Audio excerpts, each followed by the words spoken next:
Why do Indians in the US prefer Harris over someone like Vivek Ramaswamy? Interesting question, right? Let's find out together.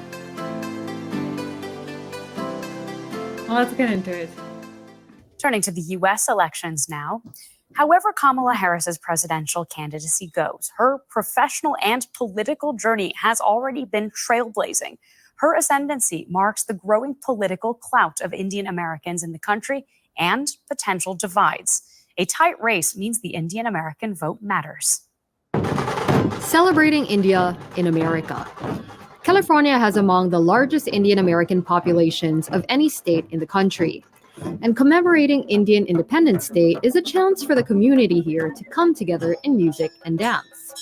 And to many here, seeing a Californian Indian American potentially become the next president is cause for celebration too. Kamala Harris, she is one of the best that we have. Highly educated, and then she's really delivers on her promise. Everyone is super excited about her candidacy, and we are super jazzed, and we're going to go vote for her. Getting Kamala Harris elected is of personal importance to Ajay Bhutoria. He came to the U.S. nearly 30 years ago from India as a student. Today, he's become very active in fundraising for Democratic campaigns. He says he's known the vice president since she was a district attorney in California. She represents the 4.4 million Indian American. To see that we came from India with 2 suitcases and then made a life for us, and now see to someone who represent our color, our from the same background and origin, to get elected as the next president of the United States, it's such a matter of pride and joy, and that also brings hopes to millions of kids, that, hey, one day we can also be something. To Ajay, Kamala Harris represents someone able to understand the issues affecting his community, like the economy and immigration. So it was important that we had people at the higher level, at the policy making levels, where our voices are heard. There are a lot of issues which are important to our community, immigration being one of the most important, where our thousands and thousands of people are stuck in the green card backlog. So someone who could raise the issues. So I thought that I have an opportunity to give a voice to the people who are not involved, and bring their issues, as well as also connect the community with the administration, and connect the administration with the community, and also build stronger relationships all around. But Kamala Harris is far from the only Indian American figure that's risen to political prominence on the national stage. The nation has only recently been introduced to Usha Vance, wife of Republican vice presidential candidate J.D. Vance. Nikki Haley and Vivek Ramaswamy have become surrogates for Donald Trump after their own Republican primary campaigns ended. But Karthik Ramakrishnan, a political scientist studying the 2.2 million strong Indian American voting base, says Indian Americanness is a factor, but it's just one among others. And to see people like Haley and Ramaswamy do as well as they did is remarkable. That said, most Indian Americans still identify as Democrat, where they stand on issues ranging from the environment to gun control to healthcare is much closer to Kamala Harris than it is to people like Haley and Ramaswamy, right? And so ultimately, that's what is going to matter.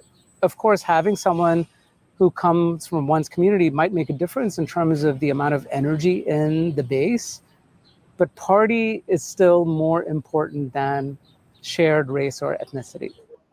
That cuts both ways. On the other side of the country, Priti Pandya Patel of the South Asian Republican Coalition is trying to get the vote out for the GOP in New Jersey, another state with a high Indian American population. I mean, it does give me good pride, right, to see somebody that is one of our own that's up there. So yes, of course. But I don't agree with a lot of her views and a lot of her policies and things. And so, of course, there is that always going to be that disconnect. One of the biggest things, I think, is immigration, right?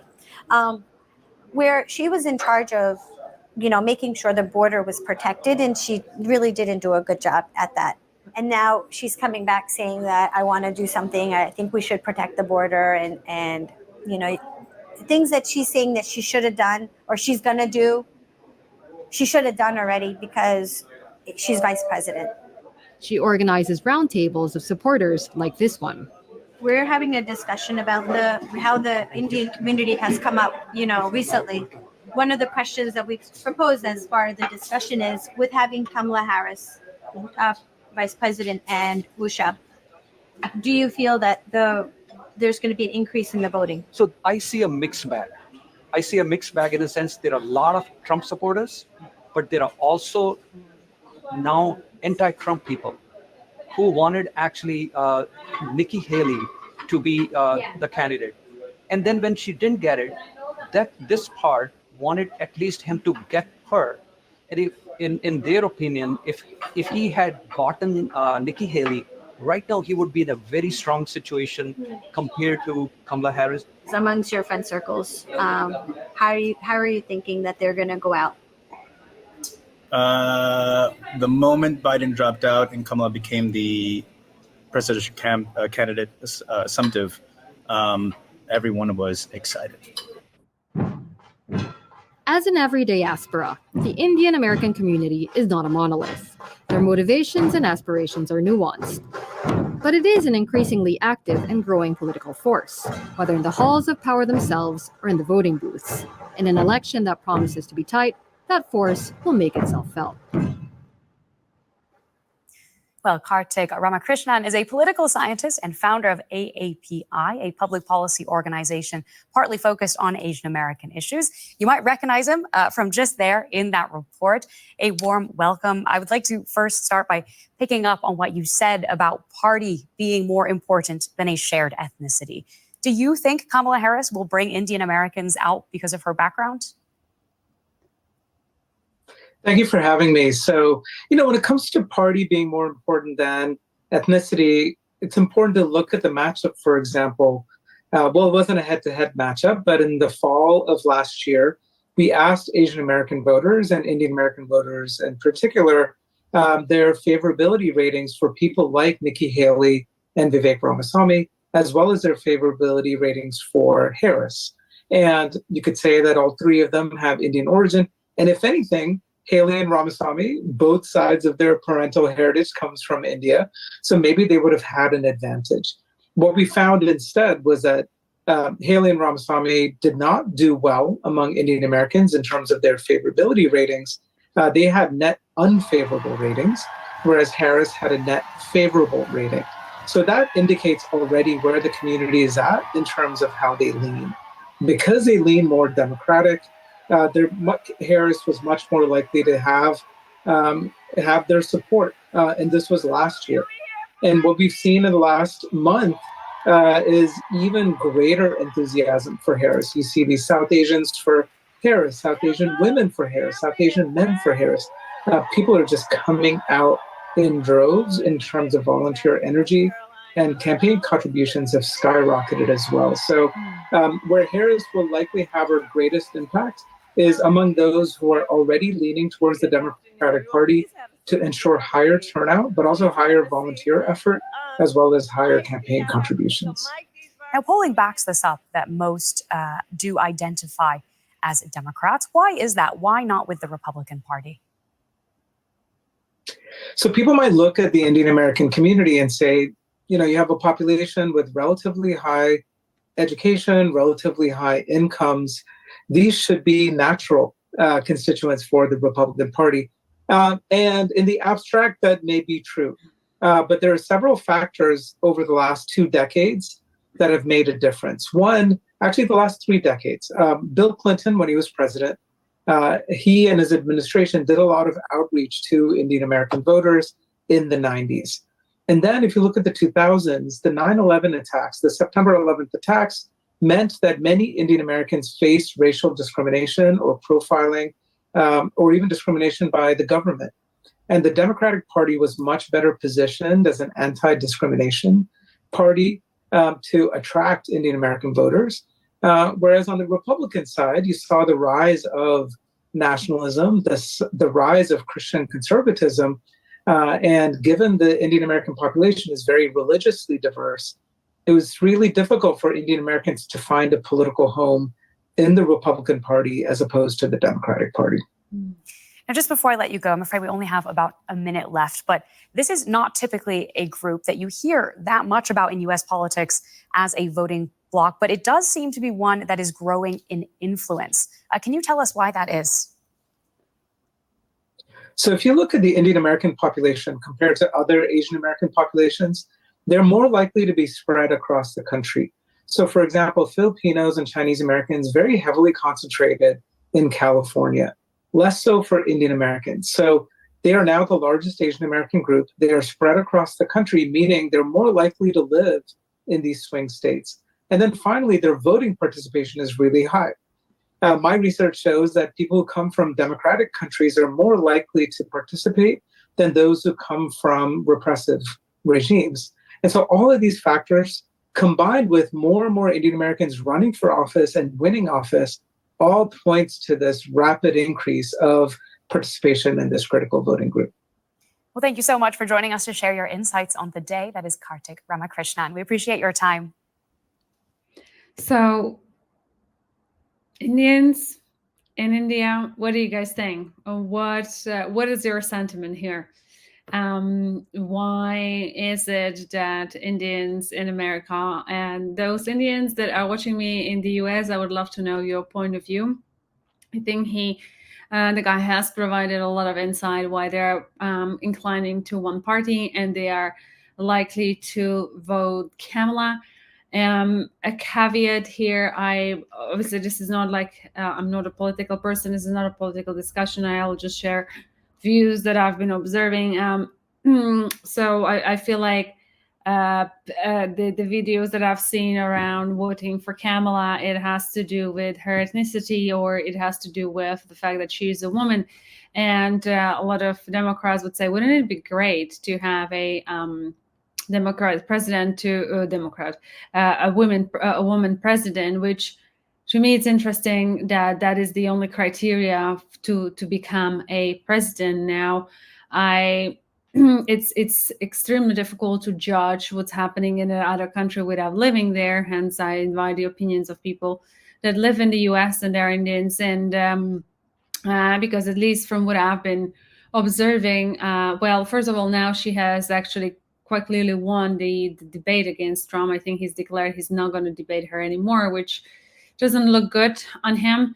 If it's for the people that want to see Trump in power. Now, when it comes to her, I don't know, the videos that I have seen, on one hand, you really think, as the guy from the very start of the video was saying, like, she's very educated, and clearly she's a very educated lawyer, attorney. She was able to get herself in the really high up positions. So it's not like she is a stupid person per se.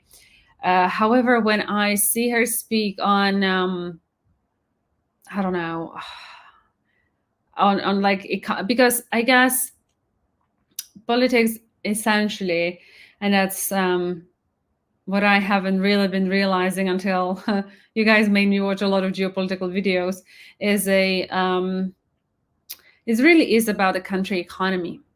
And then the question is, what does a district attorney know about economy is a question.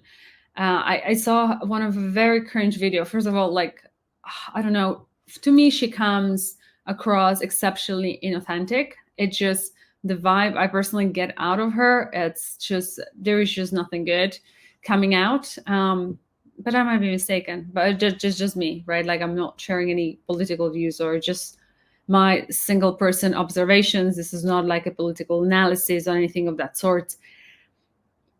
But, you know, it just already puts you off. And then when you see her cringe laugh, it's like, oh, come on.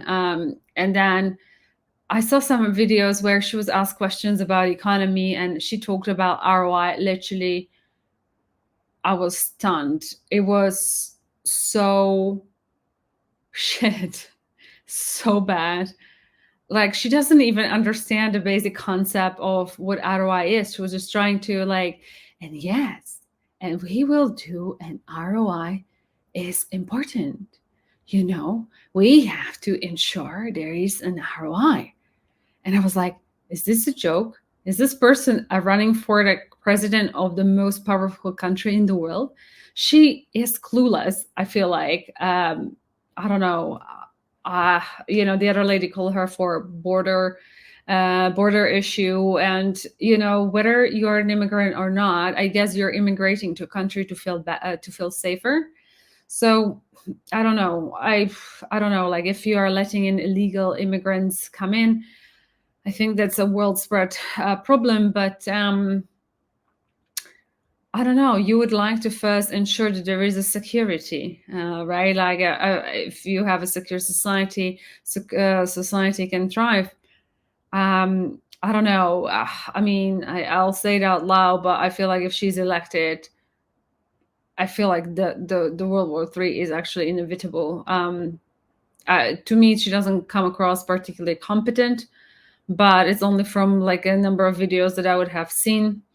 Maybe, I don't live in the US, so perhaps I'm grossly misjudging it, and my views are grossly misguided. But yeah, this is what I would love to know what you guys think. Like, obviously, I've watched Vivek Ramaswamy. I think he's brilliant. He's just so articulate, so smart. It's beyond. It really is beyond. So, yeah, I would love to know from the Indians in the US, like, why would, if there is anything that you want to add to this video, like, why would Indian people would be pro Kamla rather than pure things, a person like I don't know, the Nikki one girl. I know Vivek. I know that some American podcasters would have loved to see him. Some really do believe he is going to be actually the American president at some point in the future. So yeah, it's an interesting insight, and I get where this is coming from. But I saw a video of Americans from California, and they were saying, like, we watch her career over years. She's been really good. She makes a difference. So maybe, she is actually really good, and she just is maybe not strong debating or vocalizing or sharing views when she doesn't have a script or it doesn't fall within her remit. But man, she comes across so patronizing and just so off-putting. I